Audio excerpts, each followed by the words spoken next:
आज पश्चिम बंगाल के करीब 9,70,000 घरों में ना एक एक अजीब सी खामोशी और धड़कनों का शोर दोनों एक साथ महसूस किया जा सकता है। हाँ बिल्कुल, रिजल्ट का दिन होता ही ऐसा है। सही कहा। हम माध्यमिक 2026 के नतीजों की बात कर रहे हैं।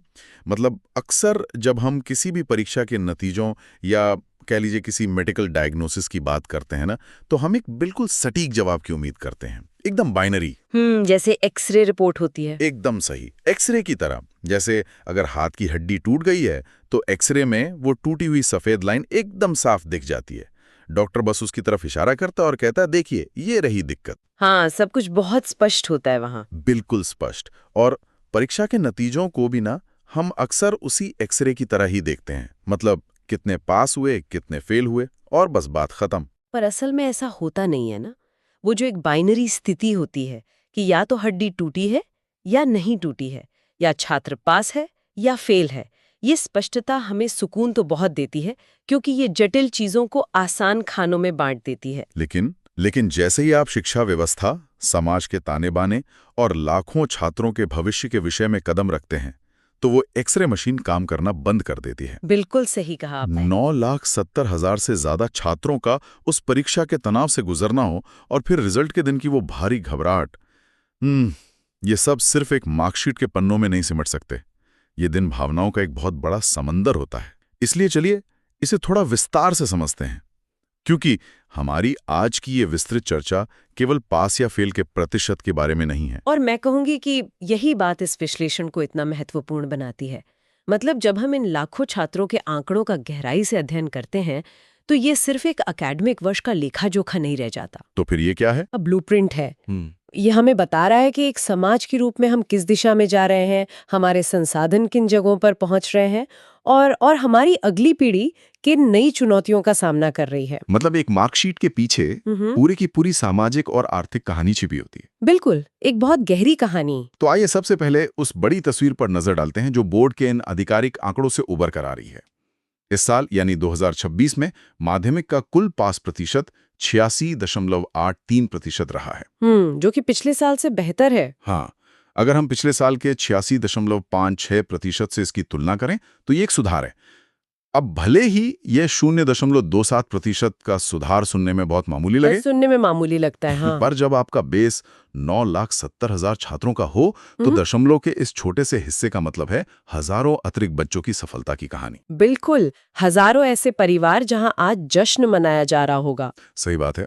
और जो बात मुझे सबसे ज्यादा चौंकाती है वो ये है कि बोर्ड ने स्पष्ट रूप से बताया है कि इस बार परीक्षा के दौरान और कॉपियों की जांच में काफी सख्ती बढ़ती गई थी। देखिए, यहाँ जो बात सबसे दिलचस्प है ना, वो यही है कि मूल्यांकन में इतनी सख्ती होने के बावजूद पास प्रतिशत में वृद्धि हुई है। आमतौर पे तो ग्राफ गिरना चाहिए ना। बिल्कुल, जब कॉपियां सख्ती से जांची जाती हैं तो आमतौर पर ग्राफ नीचे ही गिरता है, लेकिन यहाँ ये ऊपर गया है।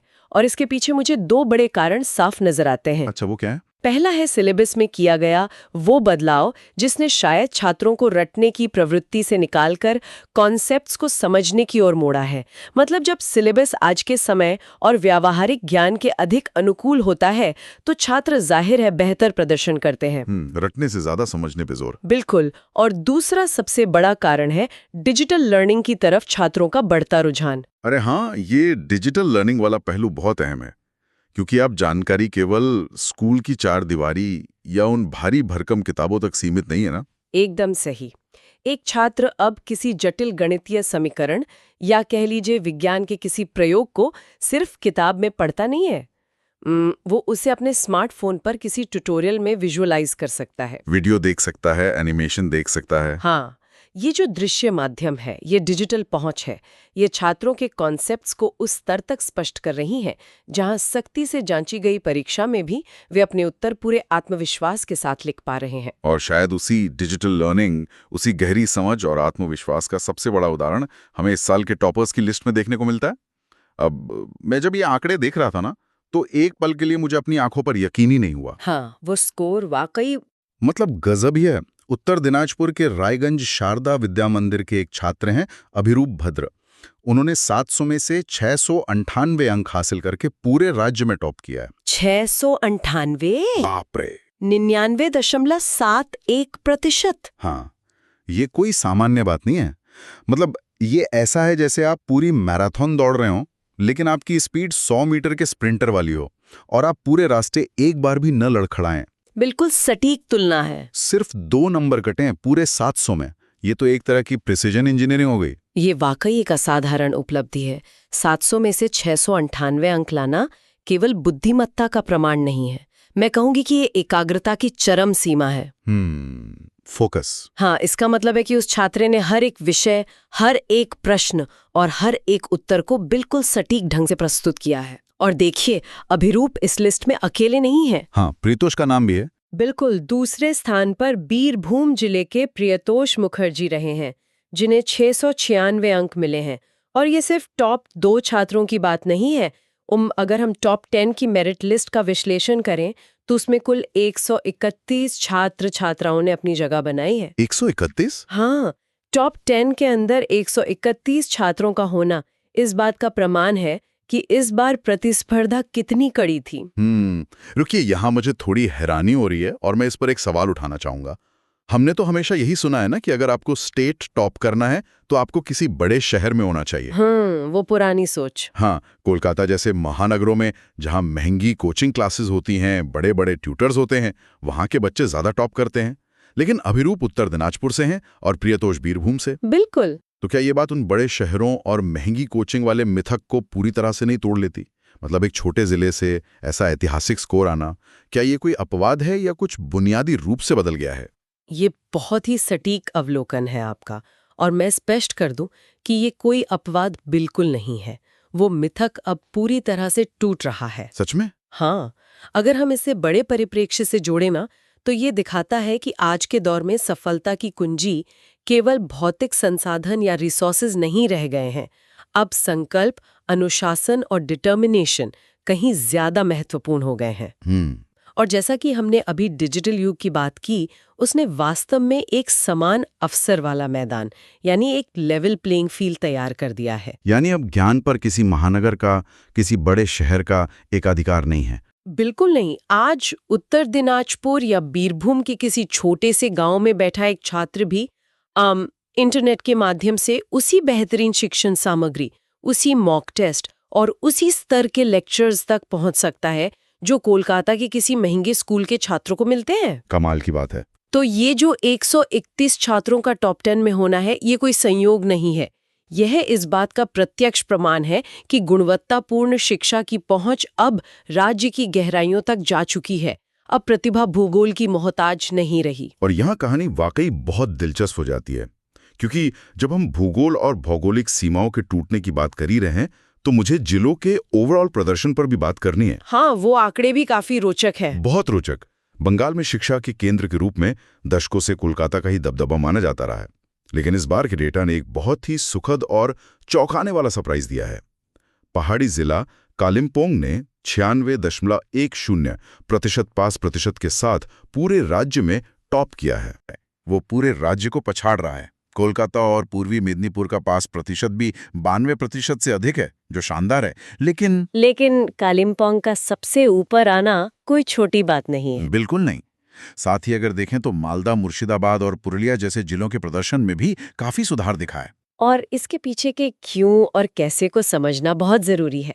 देखिए, ये कोई रातों रात हुआ चमत्कार तो है नहीं। तो फिर क्या है? अर्थशास्त्र और लोक प्रशासन में एक कॉन्सेप्ट होता है डिसेंट्रलाइजेशन ऑफ एजुकेशन, यानी शिक्षा का विकेंद्रीकरण। कालिम्पोंग का टॉप करना इसी विकेंद्रीकरण का एक जीता जागता बेहतरीन उदाहरण है। तो जमीनी स्तर पर यह विकेंद्रीकरण कैसे काम कर रहा है? मतलब इसका असल मतलब क्या है आम लोगों के लिए? इसका सीधा सा मतलब ये है कि सरकार और शिक्षा बोर्ड का ध्यान अब सिर्फ राजधानी तक सीमित नहीं है। जब हम कहते हैं कि बुनियादी ढांचा सुधरा है, तो इसका मतलब है कि दूर दराज के पहाड़ी इलाकों में भी अब अच्छे स्कूल भवनों का निर्माण हुआ है। बिल्डिंग्स बनी है। हाँ, और योग्य और प्रशिक्षित शिक्षकों की नियुक्तियां अब सिर्फ शहरों तक सीमित नहीं हैं, बल्कि वे पुरुलिया और कालिम्पोंग जैसे जिलों में भी अपनी सेवाएं दे रहे हैं। वहां इंटरनेट की फाइबर ऑप्टिक केबल्स पहुंच रही हैं। कनेक्टिविटी आ गई है। बिल्कुल। जब पहाड़ के एक स्कूल में स्मार्ट क्लासरूम काम करने लगता है और छात्रों को शिक्षा के लिए अपना घर छोड़कर पलायन नहीं करना पड़ता, तब जाकर 96.10% जैसा 5% हासिल होता है। ये इस बात का संकेत है कि पूरे राज्य की शिक्षा प्रणाली की जड़ें मजबूत हो रही हैं। विकास अब परिधि तक पहुंच रहा है। ये तो वाकई एक बहुत ही सकारात्मक तस्वीर है। लेकिन जबकि भूगोल की ये सीमाएं टूट रही हैं, ऐसा लगता है कि एक और अदृश्य सीमा है जो हमारे घरों के अंदर ही मौजूद है। आप किस सीमा की बात कर रहे हैं? जब हम इन आंकड़ों के जरिए समाज के ताने बाने की ओर बढ़ते हैं ना, तो एक बहुत ही गहरा विरोधाभास, एक पैराडॉक्स सामने आता है। अगर हम लड़कों और लड़कियों के प्रदर्शन के डेटा को देखें, तो इस परीक्षा में लड़कियों की भागीदारी लड़कों से कहीं ज्यादा थी। हाँ, ये तो है। लगभग 5,44,000 लड़कियां और 4,26,000 लड़के परीक्षा में बैठे। इसका सीधा मतलब है कि परीक्षा में लड़कों के मुकाबले 27% से भी ज्यादा लड़कियां शामिल हुईं, जो कि एक बहुत बड़ा नंबर है। बहुत विशाल अंतर है। ये निश्चित रूप से बेटी बचाओ बेटी पढ़ाओ और बंगाल की महत्वाकांक्षी कन्याश्री जैसी सरकारी योजनाओं की एक बहुत बड़ी जीत है। इसमें तो कोई शक ही नहीं है। इतनी बड़ी संख्या में लड़कियों का स्कूलों तक पहुंचना, नामांकन कराना और फिर बोर्ड परीक्षाओं के केंद्र तक जाना, मैं कहूंगी ये एक बहुत बड़ी सामाजिक क्रांति है। ये दिखाता है कि माता पिता की मानसिकता बदली है। और आर्थिक प्रोत्साहन वाली योजनाओं ने काम किया है। बिल्कुल किया है। लेकिन और यही वो जगह है जहां मुझे बहुत बड़ी उलझन होती है। जब हम इसी डेटा के दूसरे हिस्से यानी पास होने के प्रतिशत को देखते हैं, तो पूरी कहानी ही पलट जाती है। हाँ, 5% वाला हिस्सा। हाँ, लड़कों का पास प्रतिशत 89.57% रहा, जबकि लड़कियों का पास प्रतिशत 84.54% पर अटक गया। हाँ, ये कड़वी सच्चाई है। यहाँ एक साफ 5% का अंतर है। ऐसा क्यों है? मतलब अगर लड़कियां इतनी बड़ी संख्या में स्कूल जा रही हैं, उन पर इतनी सारी सरकारी योजनाएं लागू हो रही हैं, तो उनके रिजल्ट में ये कमी क्यों है? ये बहुत वाजिब सवाल है। क्या ऐसा तो नहीं कि ये योजनाएं केवल उन्हें स्कूल के रजिस्टर तक पहुंचाने में सफल रही हैं, लेकिन जो असली सशक्तिकरण है वो अभी भी बाकी है? ये पूरे डेटा सेट का सबसे महत्वपूर्ण और मैं कहूंगी चुभने वाला सवाल है। और यही वो बिंदु है जहां आंकड़े सीधे समाजशास्त्र से टकराते हैं। कैसे? आप जिस विरोधाभास की बात कर रहे हैं वो कोई नई बात नहीं है, बल्कि एक बहुत ही गहरी ढांचागत चुनौती है। देखिए, हमने संख्यात्मक समानता यानी इक्वालिटी इन नंबर्स तो हासिल कर ली हैं। लड़कियां स्कूल पहुंच रही हैं, ये पहला कदम था। ठीक है। लेकिन परिणामों में समानता, ये इक्वालिटी इन रिजल्ट्स, पूरी तरह से एक अलग लड़ाई है। तो ये लड़ाई लड़कियां हार क्यों रही हैं? मतलब घर पर ऐसा क्या अलग होता है उनके साथ? इसे ऐसे समझिए, ग्रामीण या अर्धशहरी इलाकों में एक लड़के के स्कूल से लौटने और एक लड़की के स्कूल से लौटने के बाद की दिनचर्या में जमीन आसमान का अंतर होता है। अच्छा। हाँ, जब एक लड़का स्कूल से आता है तो उसे अक्सर आराम करने, खेलने और फिर बिना किसी बाधा के अपनी पढ़ाई करने का पूरा समय मिलता है। उसका मुख्य काम सिर्फ पढ़ाई करना ही माना जाता है। तो है। और लड़की के मामले में स्कूल से लौटना अक्सर उसकी सेकंड शिफ्ट यानी दूसरी ड्यूटी की शुरुआत होती है। घर का काम। बिल्कुल। उससे उम्मीद की जाती है कि वो घरेलू कामों में माँ का हाथ बटाएगी, छोटे भाई बहनों की देखभाल करेगी या रसोई का काम देखेगी। उसके पास किताबें खोलने का, शांत वातावरण में ध्यान केंद्रित करने का वो अविभाजित समय नहीं होता जो एक लड़के को मिलता है। ओहो, ये तो बहुत ही सोचने वाली बात है। हम अक्सर अदृश्य श्रम या इनविजिबल लेबर की बात करते हैं ना, ये उसका एक क्लासिक उदाहरण है। जब तक समाज के स्तर पर बदलाव नहीं आएगा, जब तक लड़कियों को पढ़ाई के लिए घर पर भी बिल्कुल वैसा ही माहौल, वही आज़ादी और वही समय नहीं मिलेगा, तब तक ये 5% का अंतर पाटना बहुत मुश्किल होगा। ये बहुत ही गहरी बात कही आपने। योजनाएं आपको स्कूल तक ले जा सकती हैं, लेकिन वे आपके लिए आपके घर का काम नहीं कर सकती। एकदम सही। इस सामाजिक यथार्थ से वापस उस छात्र की ओर लौटते हैं जो आज अपनी मार्कशीट का इंतजार कर रहा है। सुबह 10:30 बजे से ही स्कूलों में मार्कशीट बंटनी शुरू हो गई हैं। ये पल किसी भी छात्र के लिए बहुत भारी होता है। बिल्कुल, वो पल जब आप सील बंद लिफाफा खोलते हैं या हेडमास्टर के हाथ से अपनी मार्कशीट लेते हैं, वो धड़कनें रोक देने वाला होता है। और डीडा बताता है कि जिनके नंबर उम्मीद से कम आए हैं, उनके लिए रास्ते बंद नहीं हुए हैं। उनके पास एक तय समय सीमा के भीतर पीपीएस यानी पोस्ट पब्लिकेशन स्क्रूटिनी और पीपीआर यानी रिव्यू का विकल्प है। हाँ, वे अपनी कॉपियों की दोबारा जांच करवा सकते हैं। एक और मौका है। लेकिन असली मानसिक चुनौती तो उन छात्रों के सामने है जो इस बार सफल नहीं हो पाए, जो फेल हो गए हैं। उन पर क्या गुजर रही होगी? वो मानसिक स्थिति बहुत नाजुक होती है और अक्सर समाज का दबाव इसे और बुरा बना देता है। बिल्कुल। लेकिन यहाँ ये समझना बहुत जरूरी है कि एक मार्कशीट, कागज का एक टुकड़ा किसी के जीवन का अंतिम फैसला नहीं हो सकता। बिल्कुल नहीं। जो छात्र इस बार असफल हुए हैं, व्यवस्था उन्हें कंपार्टमेंट परीक्षा का विकल्प देती है, यानी उन्हें अपना साल बचाने का एक और मौका मिलता है। हाँ। और अगर हम इतिहास के पन्नों को पलटे ना, तो हमें ऐसे अनगिनत उदाहरण मिलते हैं। जैसे सचिन तेंदुलकर को ही देख लीजिए, जो क्रिकेट के भगवान कहलाए, या फिर बिल गेट्स को, जिन्होंने पूरी दुनिया की तकनीक बदल दी। इन्होंने पारंपरिक शैक्षिक मापदंडों में असफलता का स्वाद चखा था। हाँ, ये तो बहुत मशहूर उदाहरण है। इससे हमें ये सीखना चाहिए कि सफलता एक सीधी रेखिक प्रक्रिया यानी लीनियर प्रोसेस नहीं है। एक असफलता आपके जीवन की किताब का आखिरी अध्याय नहीं होती। बहुत सही कहा। तो इस सब का असल मतलब क्या है? जो बच्चे पास हो गए, उनके सामने भी अब एक और बड़ा पहाड़ खड़ा है, स्ट्रीम चुनना। अरे हाँ, साइंस, कॉमर्स या आर्ट्स। मुझे हमेशा लगता है कि स्ट्रीम चुनना रात में देखने के लिए कोई फिल्म चुनने जैसा नहीं है कि चलो आज ये एक्शन फिल्म देख लेते हैं। आधी देखी, पसंद नहीं आई तो बंद करके कॉमेडी लगा ली। बिल्कुल नहीं, ये तो बहुत बड़ा फैसला है। स्ट्रीम चुनना अपने जीवन की कहानी का जॉनर चुनने जैसा है। क्या आप जिंदगी भर एक थ्रिलर में जीना चाहते हैं, एक ड्रामा में, या किसी और चीज में? और दुर्भाग्य से हमारे समाज में कई बार इतना बड़ा फैसला बच्चे की खुद की रुचि से ज्यादा माता पिता के दबाव में लिया जाता है, या फिर देखा देखी में। हाँ, मेरा दोस्त साइंस ले रहा है तो मैं भी लूंगा वाली मानसिकता। और यही वो मानसिकता है जिसे अब जड़ से बदलने की जरूरत है। देखिए, दुनिया बहुत तेजी से बदल रही है, और उसी तेजी से हर स्ट्रीम की मांगें और अवसर भी बदल रहे हैं। कैसे? अगर किसी छात्र को तर्कों में मजा आता है, जो प्रयोग करना पसंद करता है और जिसकी गणित में गहरी रुचि है, तो साइंस उसके लिए है। लेकिन अगर ऐसा नहीं है तो? अगर किसी का दिमाग बिजनेस की बारीकियों, अकाउंट्स के लेजर्स और देश दुनिया की अर्थव्यवस्था को समझने में तेज चलता है, तो कॉमर्स एक बेहतरीन रास्ता है, जहां चार्टर्ड अकाउंटेंसी, फाइनेंस और मैनेजमेंट की अपार संभावनाएं हैं। और आर्ट्स या ह्यूमैनिटीज के बारे में क्या कहेंगी? क्योंकि पहले तो ऐसा माना जाता था कि जिसे कहीं एडमिशन नहीं मिलता वो आर्ट्स ले लेता है।